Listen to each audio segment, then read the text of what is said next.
انا ضد عمل المرأة اصلا. في امهات حلال دخولهم النار، الست بتنسى الراجل براجل ارجل منه.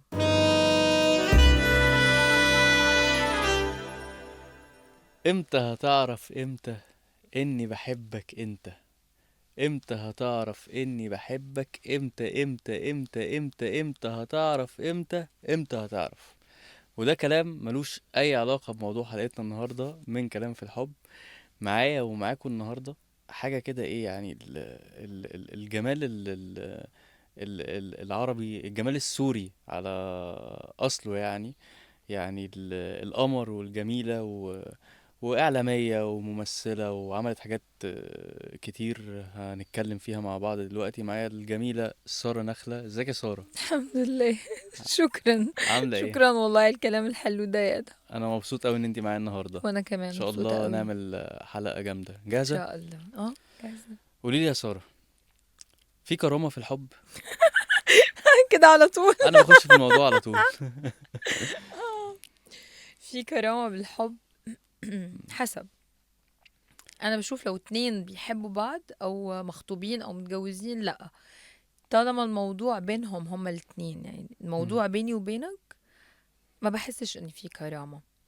ولكن الكرامة ممكن تتأثر لو مثلا في كائن آخر، يعني في حالة الخيانة مثلا، دي تعتبر إهانة لكرامتي.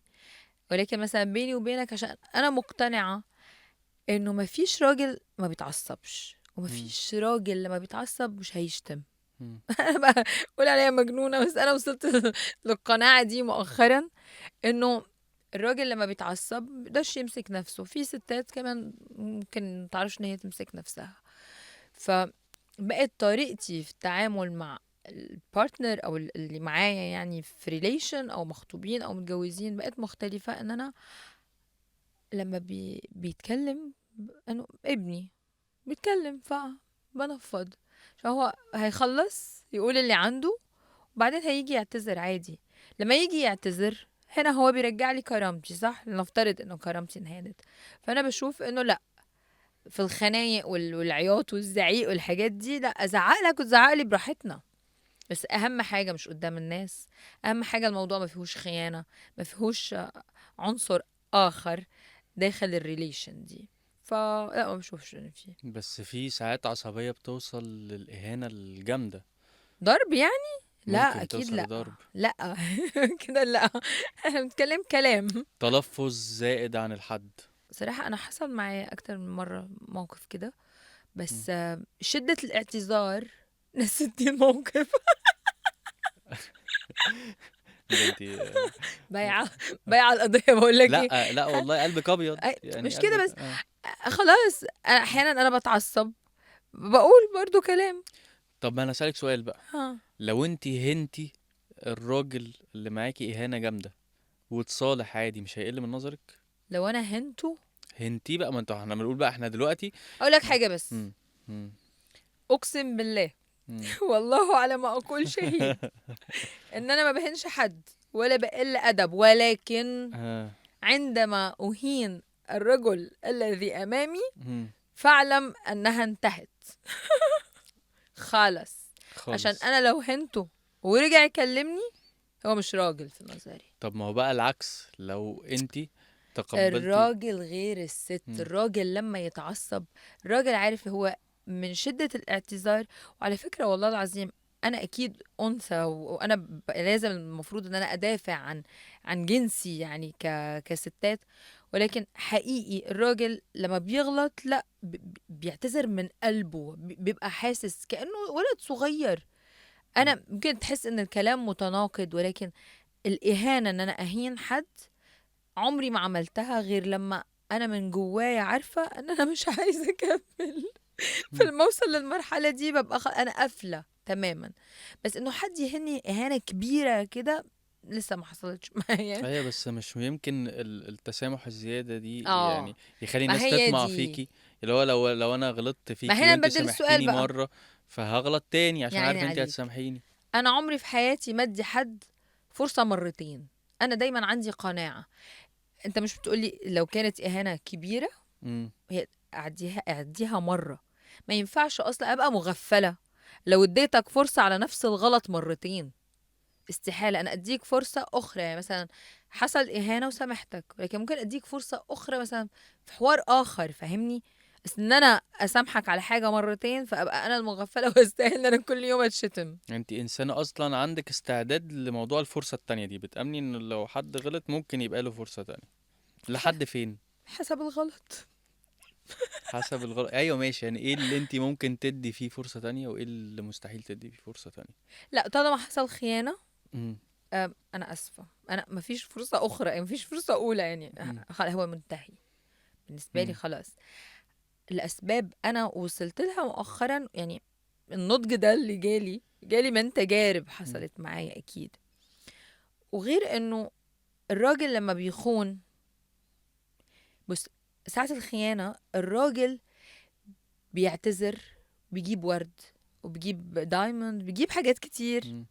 عشان يقنع اللي قدامه أو يقنعني إن أنا سامح. أوكي، الراجل هنا بيبقى بيفتكر إنه الموضوع خلاص انتهى وسامحتني، ولكن الموضوع ابتدى عند الست. هو هتبتدي من النهاردة هتشك، قلة ثقة، نكد، قرف. فهو عشان كده انا بقول لا، انا ما امم. برجعش.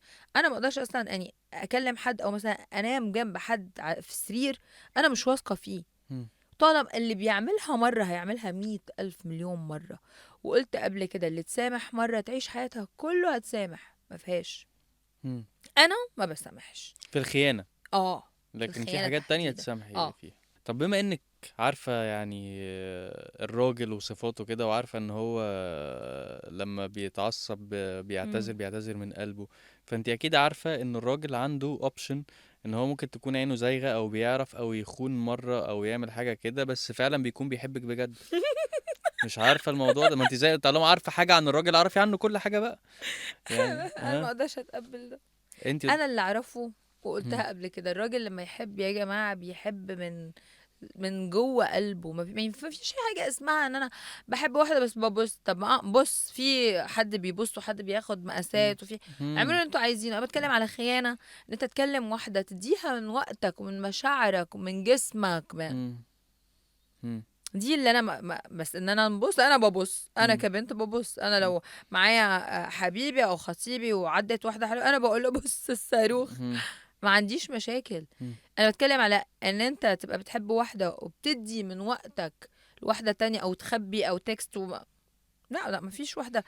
في ستات بتتقبل ده. انا كنت لسه اسالك السؤال ده بقى. مم. عندك واحده بقى من صحباتك، من قرايبك، من دول اللي كتير حواليكي، قوي. بت بتتدخلي، بتقولي لا، بتقولي ما تقبلوش، او بتنصحي، ولا بتاخدي جنب بس في ستات كتير في حياتي معدومي الكرامه. اصلا؟ ايوه، آه. وبقول لها في وشها انتي ما عندكيش خليكي كرامه. محضر خير. طب يا نو، سارة سوري. هما قبلانين ليه؟ واحده مضطره تقول لك عشان العيال، مع ان دي انا ضدها. يعني انا اصلا كلهم العيال انا مش عايزه اجيبهم عشان ما بقاش مضطره مم. مبدئيا. تقول لك عشان العيال، مفيش حاجه اسمها كده. مم. هي عايزه الراجل عشان يصرف على العيال، مم. عشان لقمه العيش، مم. فهي بتمشي امورها. وفي بنات كمان تقول لك اصل انا مين هيجيب لي الشانيل والال في طب مم. ما هو يروح يقعد في الاخر هيرجع ينام جنبي. مم. ده انا ما اقدرش يعني. ما فكروش طب الامراض مم. بحس بجد ما فيش كرامه. ايوه، في ست بتبقى عايزه تحس ان هي لو لما اتخانت اتهزمت، فعايزه تكسب. بقول لك ايه، مم. الست اللي بتعدي للراجل خيانته هي بتعمل زيه، وعديله عشان يعديلي. انا مقتنعه تماما. الراجل لا. صعبه قوي دي يا سارة. لا لا لا لا, مش حاسس ان لا. ممكن الست، يعني مش كل الستات اللي مش بتعدي بتكون بتعمل كل، كده. اه. انا بقول مش كل، مم. بس اللي بتبقى عارفه وعارفه جوزها دلوقتي قاعد مع مين وبيعمل ايه. لا، انت توقع زي ما الراجل بيعمل بره الست بتعمل، وجوه البيت ممكن تكون بتتكلم في تليفون بتعمل. انا بقيت بشوف نماذج يا جماعه، الستات المتجوزه بتخون اكتر من البنات اللي مش متجوزه اصلا. بس مم. احنا عشان مجتمع ذكوري، والراجل اللي بيعمل اللي هو الراجل بيخون مع مين؟ مع ارنب. طب انا طيب ماشي. تفتكري لا طبعا مش مع طيب، تفتكري ظاهرة الستات اللي بتخون اللي بقت كتير دي، مم. سببها ايه غير انه ممكن يكون جوزها هو كمان بيخون فيها بترد دي بدقيقة؟ يعني ممكن يكون سببها ايه؟ والله برضو كمان في ستات بتخون وجوزها قايد صوابعه على 10 شمع. ليه بقى بيعملوا كده ليه؟ تفاصة. تفاصيل. مش في راجل تفص امم. وفي ستات تفصى. طب تفتكري ليه الستات دي مثلا متفكرش ان هي تتطلق ع- وتعمل اللي هي عايزة؟ الله، مين هيصرف؟ هي ممكن يكون اللي هي بقى جوزها بتخون مالتي اللي هي مليونير. اللي هي بتخون. لا، وتخونه مع السواق عادي جدا، اه. مزاجها جاي على السواق. اه. ايه ده؟ احنا حسسني انت مش عايش معانا على نفس الكوكب. لا لا، عايش انا ليا انا انا بقول لهم انتوا ما بتطلقوش يا جماعه، كل واحد يروح يعيش حياته. لا، مفيش. انا بيبقى انا عندي تفسير، يعني مم. مش عارف، ببقى مش عارف انتي تتفقي معايا فيه ولا لا.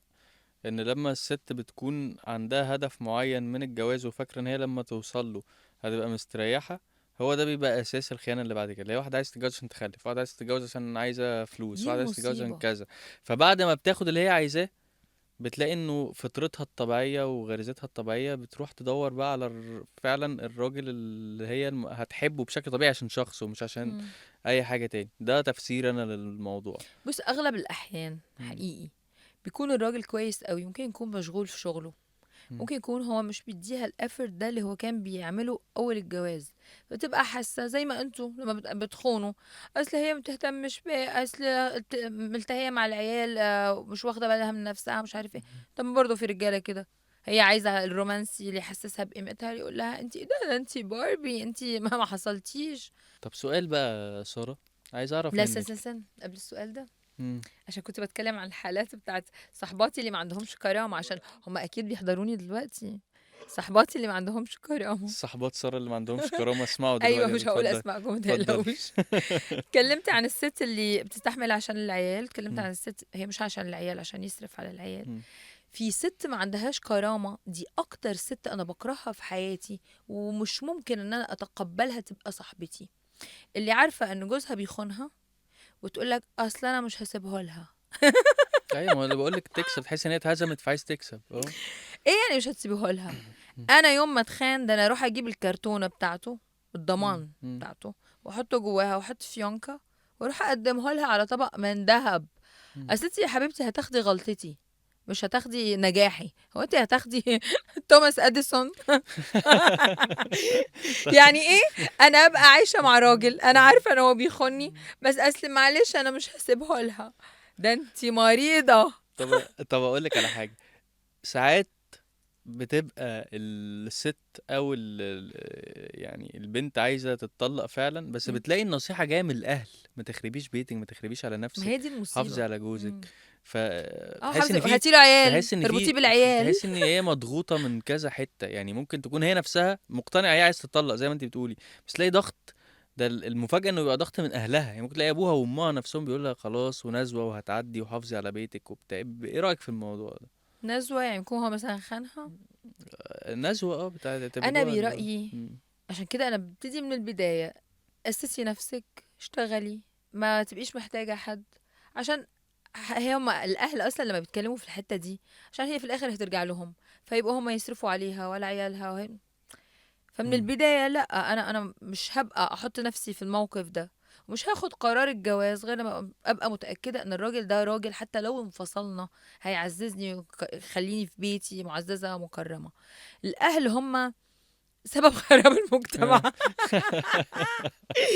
يعني ايه؟ تيجي مامتها تقول لها اربطيه بالعيل، مم. وتجيب ولد بالتاني بالتالت. مم. هو انتوا مين قالكوا ان الراجل بيتربط بعيال يا مفيش حاجة جماعه؟ بتربطه خالص. ده في رجاله عندهم 4 و5 عيال ولا رفلوا جفن كده ولا حتى بص. مم. مفيش حاجه اسمها.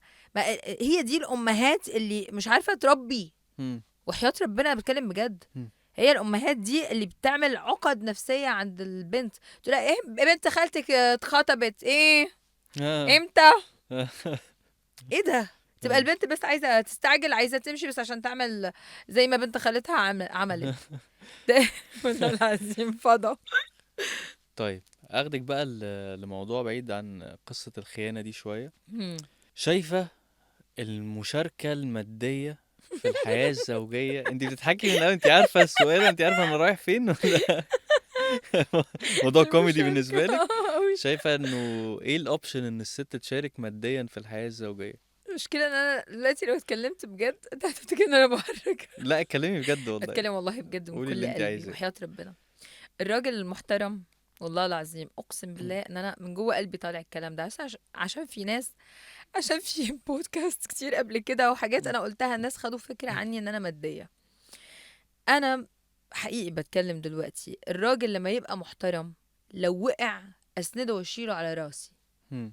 اقسم بالله. مم. ولكن في رجالة تقدر ان انت تديها وما تبصش اصلا انت اديت وعملت ايه، وعادي كأنك بتزرع كده في ارض، ومستني حاجة تجيلك حلوة، عشان انت عندك امل ان الراجل ده اكيد ربنا هيكرمه، عشان الراجل زي الشجرة، مم. الراجل يوم بيتعرى ويوم بيتكسي، يعني زي مم. الخريف كده وبعدين بيجي مم. الربيع. فالراجل ده يتحط على الدماغ، بيتحط على راسي. فالراجل بطبعه لما يشوف ان الست، ودي حقيقة ممكن انت تقولي لا بس لا مم. انا متأكدة منها، الراجل لما الست بيشوفها ان هي مسؤولة وشايلة كل حاجة على دماغها بيتعود. يعني انا مع انه انا ما اعرفش اعمل ده، انا كده مم. لا، اصل انا ما بعرفش اعمل دي، اصل معلش افتح لي المرتبان ده، عرفت؟ الراجل لازم يحس ان هو بيعمل حاجة.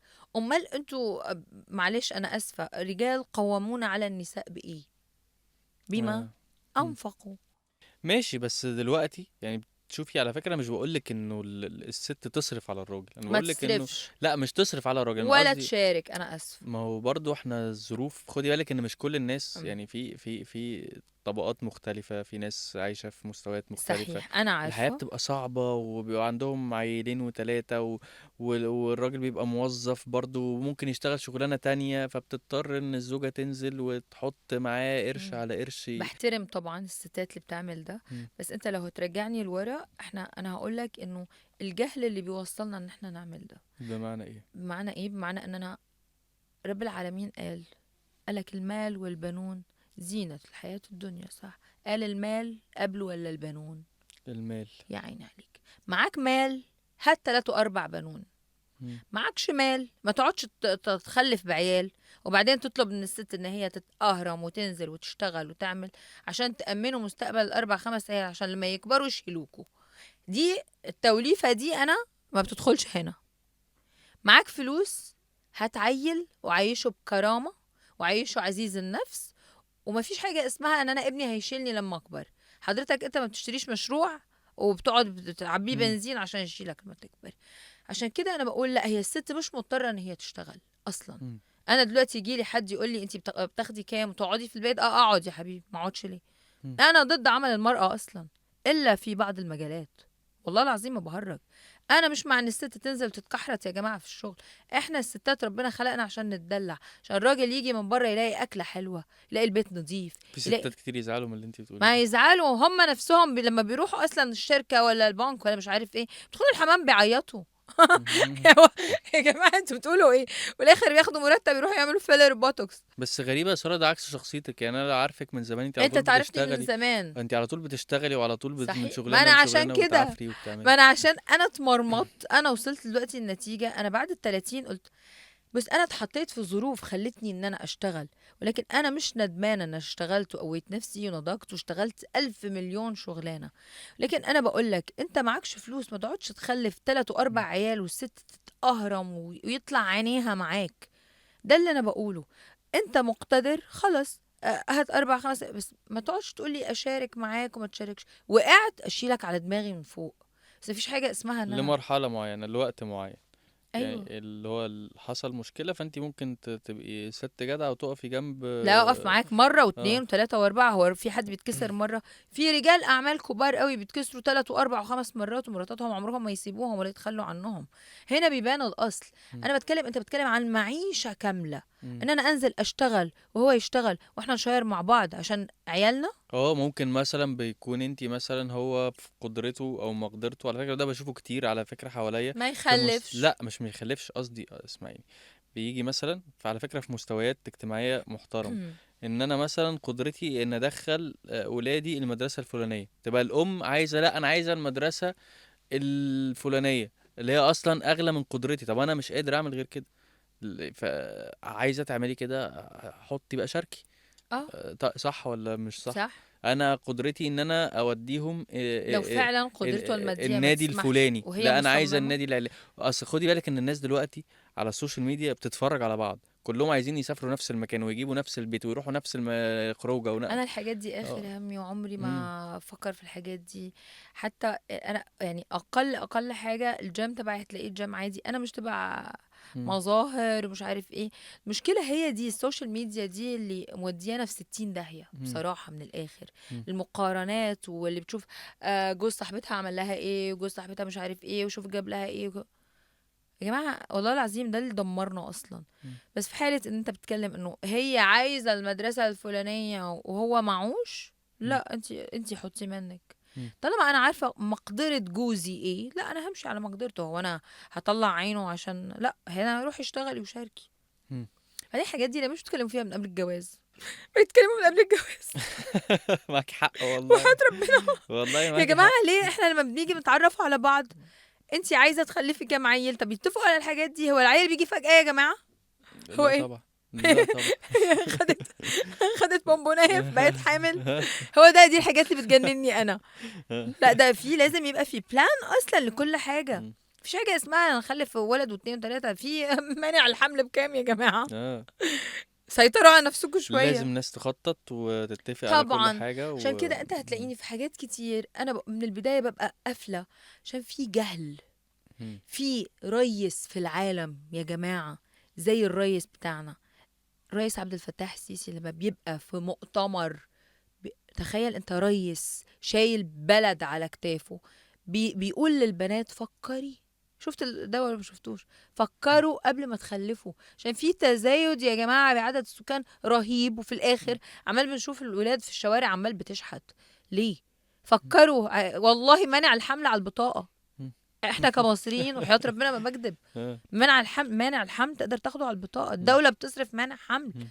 ما لهمش مبرر. انا دلوقتي ما ايه ده اشوفش بجد؟ انا حاجة. بضحك، انا فاكرك بتهزر. اقسم بالله انا بتكلم ما اعرفش بجد المعلومة دي والله. وحياة اه. ربنا اه. ما لهمش حجة. مم. انا لما اشوف واحدة بتشحت وحتى عيل على ايدها انا والله العظيم بتعصب، بقل ادبي.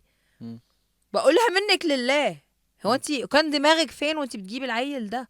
مم. اصل معلش بقولها في مانع حمل. مم. وانا سالت واتاكدت زي ما التموين مش فيه سكر وفيه رز وفيه اه. مانع حمل. انا عارف ان انت ضد موضوع الخلفة ده اصلا من بابه. بقيت ليه بقى؟ عشان الحياه بقت غريبه قوي. عشان دي المواضيع اللي احنا بنتكلم فيها. بقى في انت بتتكلم بكاتيجوريز. يعني انت ابنك مش عارف مثلا انت لو دخلته مدرسه غاليه جدا ده الولد ضاع. مش بقصد بس على الفلوس. انت بتشوف دلوقتي الاطفال بيقارنوا بين بعض بنوع التليفون، مع ان احنا ما كانش فيه ده. تليفونك ايه ده نزل برو ماكس الجديد من فهمت الايفون مش عارف ايه. في بقت منتاليتي غريبة قوي. المنتاليتي اللي احنا عايشين فيها يا جماعة تفكير الأطفال بقى غريب قوي. أنا بقيت حاسة إن أنا ما عنديش القدرة إن أنا أعمل ده حقيقي. مش عايزة أجيب عيل يجي يقول لي في يوما ما يقف كده يقول لي أنتي ليه جبتيني على الحياة دي؟ أنا ممكن بس ده أتبنى. مش تشاؤم قوي ده يعني يا سارة؟ يعني ليه شايفة الدنيا كده؟ يعني انا بس عارف اللي بيحصل يعني والدنيا والمغريات الكتير والحاجات الكتير اللي الاطفال بتشوفها، بس في النهاية ده بيعتمد على انتي بتربيه ازاي وبتربي قناعاته نو ازاي أنا ضد ومبادئه ده. بتطلع لا ازاي. في أمهات فانوا عمرهم مم. عشان عيالهم وربوهم تربية حلوة قوي وكويسة وتعبوا عشانهم. راحوا الجامعة رفاق السوق صحاب السوق دول يا جماعة. أنا عارفة إنه اللي بيتربى على دين وعلى مبادئ وعلى أسس مصيره يرجع، بس في ناس كتير ما بترجعش. في ناس كتير بتتدهور. والله العظيم احنا دلوقتي بقينا في وقت صعب قوي قوي قوي. انا بقى عندي خوف ان انا اجيب عيل في المجتمع. أنا مش قصدي على مصر على فكرة، أنا بتكلم على الوطن العربي ككل. احنا بقينا في خطر حتى في اوروبا. انت عارف في اوروبا انت ما تقدرش ان انت تزعق على ابنك. انا مم. مامتي في المانيا وكل يوم بشوف حالات بيسحبوا الاطفال من اهاليهم. يعني هما مع التربيه الحديثه مم. اللي انا ضدها. انا مع الشبشب انا ما اصلا. اقدرش مم. نو الولد لازم يتضرب علقه علقتين عشان يعرف ان هو لما يغلط هو يتضرب. مم. انا مش مع التربيه الحديثه دي اللي جابت لنا اشكال ما يعلم بها الا ربنا والله العظيم. ايه بس انتي كده من حق اللي انتي هتتجوزيه او يبقى في حياتك انه عايز يخلف. بص، انا دلوقتي بقول الكلام ده، ممكن انا يبقى في حياتي حد يحسسني بامان واستقرار وابقى انا عايزه ان انا اخلف منه. ايوه بس دي حاجه ودي حاجه بقى، انت كده لخبطتيني. مم. انت الخلفه بالنسبه لك انت رافضاها عشان متخوفه على ابنك من المجتمع ولا من الامان اللي انت هتاخديه في البيت او العلاقه الزوجيه؟ دلوقتي حاليا اه. انا ما عنديش امان، مم. فانا مش عايزه افكر اصلا في الموضوع ده. مم. يمكن بعد كده يبقى عندي 40 سنه واحب ان انا اعمل ده، هطلع بويضاتي اللي انا مجمداهم اروح اعمل تلقيح عادي جدا، ما حصلش اروح اتبنى عيل انت اوريدي وانقذه. عامله ايج فريزنج؟ اه، اه طب والله دي خطوه بس مش كل الناس حطاهم بتعملها. كده هما اه. والفلوس في مم. البنك. هم والفلوس. ف اه. بس انا دلوقتي لا، انا حقيقي كل يوم بيعدي عليا وبشوف العيال اللي مش متربيه بقرف. بتقرفي يا ساره؟ يعني بتوصل لدرجه انت بتحبيش العيال؟ بتحبي العيال يعني ما بتحبيش العيال ولا ايه؟ مش يعني مش بقرف بس بشمئز من الاطفال لما تبقى مش متربيه ولسانهم طويل وبيشتموا، والاهل عادي ما عندهمش مشاكل. مم. في اهل بيصوروا الاطفال هم بيشتموا وبيقعدوا بيضحكوا. بس انتي انا شايف ان انت دي مركزه على النماذج يعني او اصل دي متخوفه. الاي كلاس دول الناس اللي حواليا. والله مش كله على فكره، التربيه في كل والله الطبقات يا ادهم مختلفه. دلوقتي الاطفال بقوا ما بيروحوش المدرسه على قد ما بيروحوا الدكاتره نفسيين. مم. دي معلومه معرفش لو انت تعرفها. اغلب اطفال صحباتي بيروحوا دكاتره نفسيين، مم. عشان بيشوفوا الاهل لما بيتخانقوا، بيشوفوا في ضرب وفي اهانات. العيال بقت وحياة ربنا بيروحوا دكاتره نفسيين بالهبل، مم. من التأثير اللي بيحصل بين الاتنين. مم. بس بالعموم ربنا يكرم اللي عايز عيال. يعني بتحبي الاطفال ولا مش بتحبي الاطفال بشكل عام؟ ربنا يخليهم لأهاليهم. بس بص يعني، بس افهمني، أنا آه. 15 سنة عايشة لوحدي، مم. يعني أنا ماليش خلق. ده الفرق. مم. يعني أنا لو ربنا كرمني بحد ولو كان عايز عيال ولو مش عارف ايه وفكرت ان انا اجيب عيل، فاكيد اكيد هيكون في عندي طقم مساعدين، عشان انا ما عنديش خلق. سبحان الله، مع ان يعني ده يعني ده في الغريزة غريزه، وفي نو وفي ستات اصلا بتتجوز بتتجوز عشان عشان تخلف. تخلف وتتطلق. اه والله بقى ده بيحصل جهل. كتير. اه. ده جهل ان انا اجيب عيل اصلا مم. هو مش هيعيش مع باباه. ده جهل. مم. دي ست جهلة مم. وست أنانية وما بتفكرش غير في هرموناتها فقط لا غير، والله العظيم. انا بس عشان ارضي الامومه على فكره، سوري، ترضي غريزه الامومه.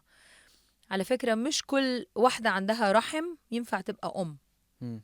في امهات حلال دخولهم النار، مم. اقسم بالله. مش كل الامهات الجنه تحت اقدامهم مم. ابدا. ومش مم. كل واحده عندها رحم هي ينفع ان هي تبقى ام. لا، في انا مثلا، انا الحمد لله مش هقول بس انا، في ناس كتير بيبقوا ناجحين في حاجه ومش ناجحين. ربك في الاخر مش هيديك كل حاجه، مم. اكيد طبعا. مع ان انا لسه صغيره، يعني لسه في قدامي 10 مم. سنين اقدر مم. ان انا اخلف فيه بويضات. العمر كله ان شاء الله. بس انا عارفه انا دلوقتي لا، انا ماليش خلق للاطفال.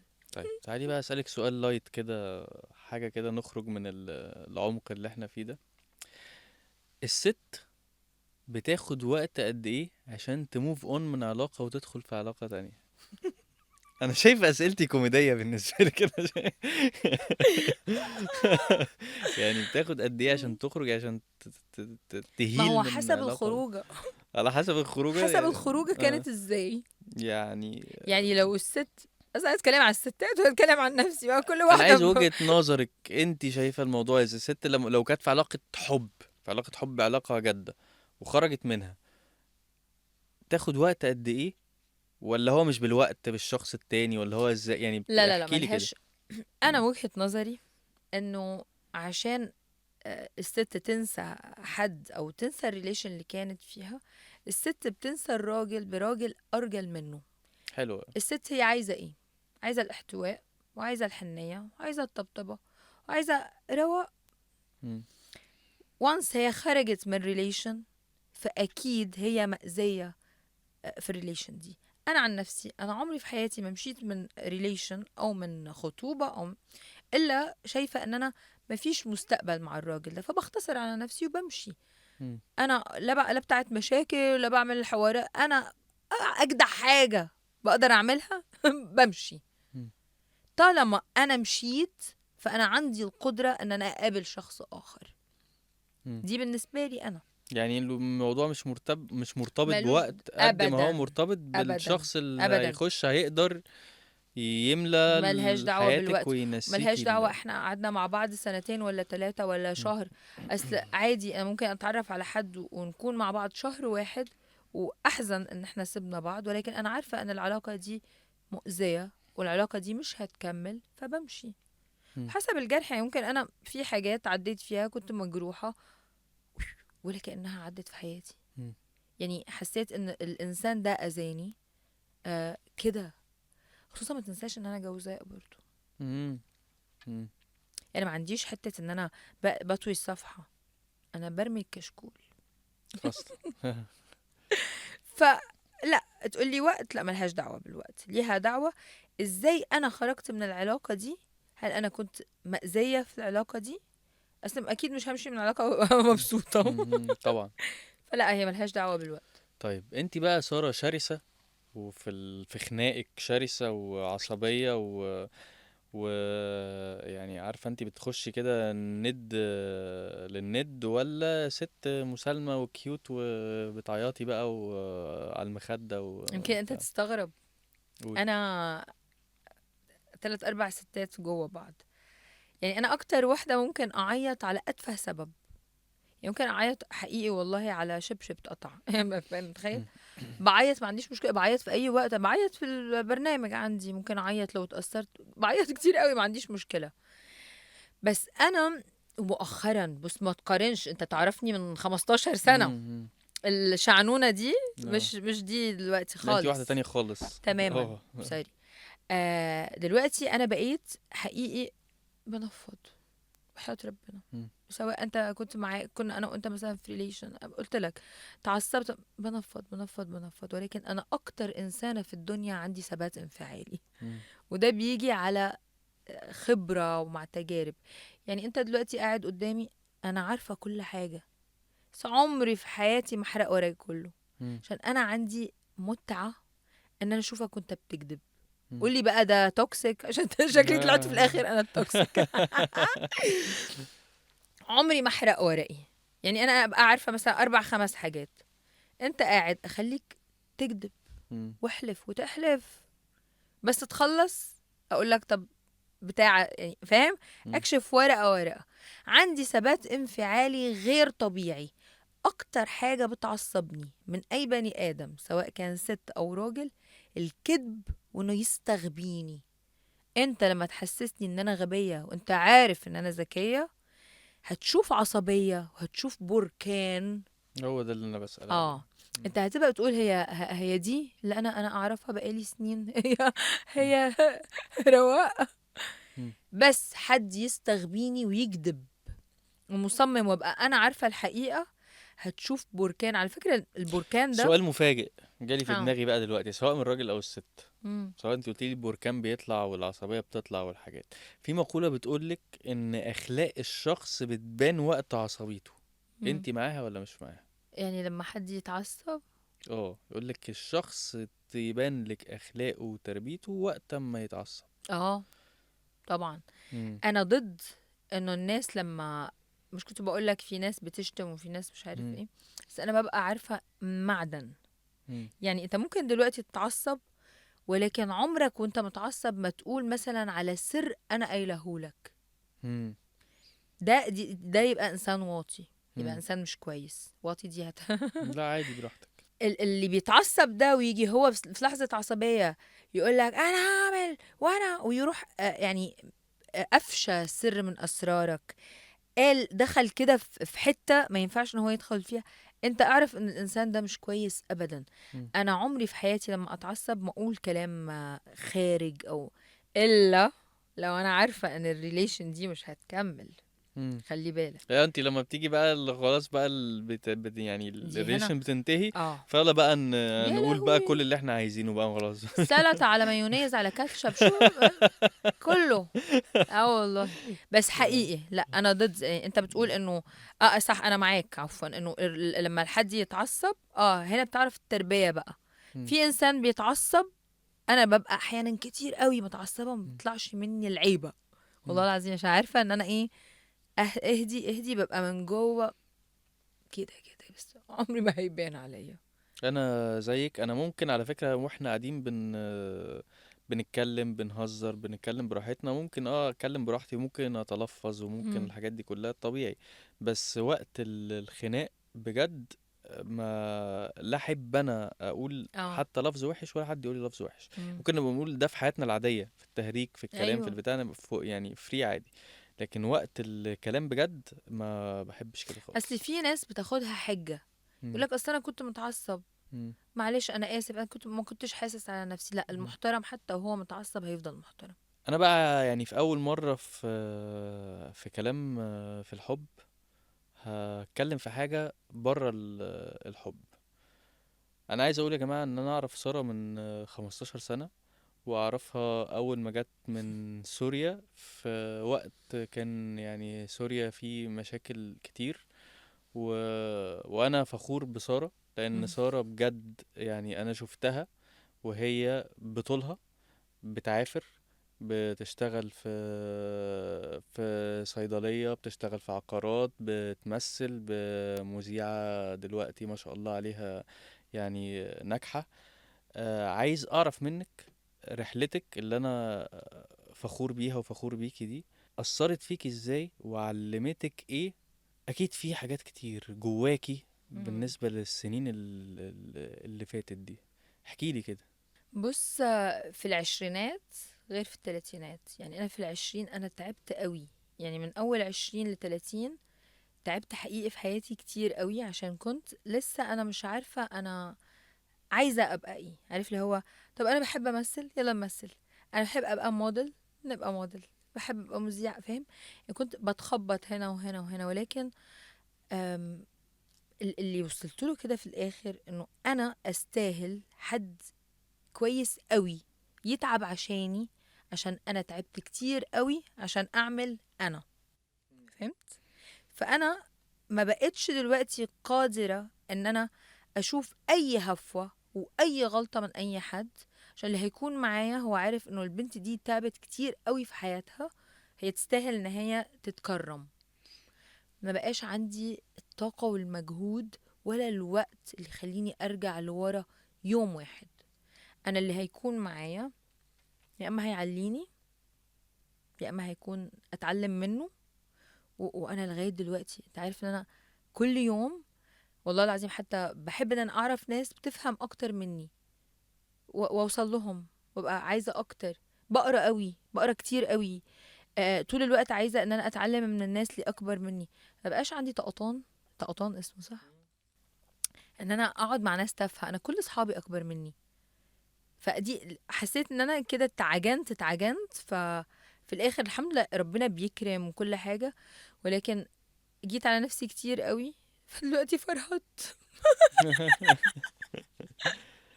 والله يا سارة بجد يعني انا فخور بيكي يعني، وعارف وانا والله انا كتير انتي فخوره بيك والله. انتي واجهتي يعني مش اي بنت تعرف تنزل في بلد تانية مم. وتواجه وتبني نفسها بنفسها، فيعني انتي فعلا يعني example الحمد لأي لله. واحدة عايزة تتعلم تبقى قوية وتعمل حاجة كويسة في الحياة. خلصت الاسئله، الالغام. خلصت الأسئلة، وبجد اتبسطت معاكي جدا جدا جدا. في حاجة بس في الآخر دايما مم. عايزك توجهي رسالة لأي بنت بقى والست في أي حاجة تخص الريليشن شيبس، عايزة تقوليها يعني أي نصيحة كده منك، مسج. بس انا عندي صحبات كتير ما عندهمش كرامه. صحابتك اللي ما عندهمش كرامة دول؟ طب انا يلا. عايزه اقول لاي مم. بنت اي بنت في الدنيا سواء صحباتي او مش صحباتي، عايزه اقول ان الراجل لما يحب عنده استعداد يحرك جبال. يا رب تكون الفكرة وصلت. عشان طول الوقت البنات عمال بيدوا اعذار لرجالة. الراجل ده اصلا دماغه في حتة تالتة. مم. اصلا الراجل لما يحب بجد بيضحي، وبيقدر ان هو بجد يحرك جبل من مكانه. وانا عدى في حياتي حقيقي ناس محترمين قوي، وعملوا حاجات كتير قوي عشاني. ولكن اعرفي قيمة نفسك وخليكي طول الوقت فخورة بنفسك. ودايما بقول برضو المعلومة دي مهمة قوي، انه مفيش بنت وحشة، ودايما بأكد عليها، مفيش بنت وحشة، وكل واحدة حلوة في حتة. شرفتيني ونورتيني، وبجد ثانك اتبسطت يو. قوي قوي قوي في الحلقة. انا ان شاء اكتر. الله تكسر الدنيا. ان شاء الله. خلصت حلقتنا النهاردة من كلام في الحب. استنونا في الحلقة اللي جاية. باي باي.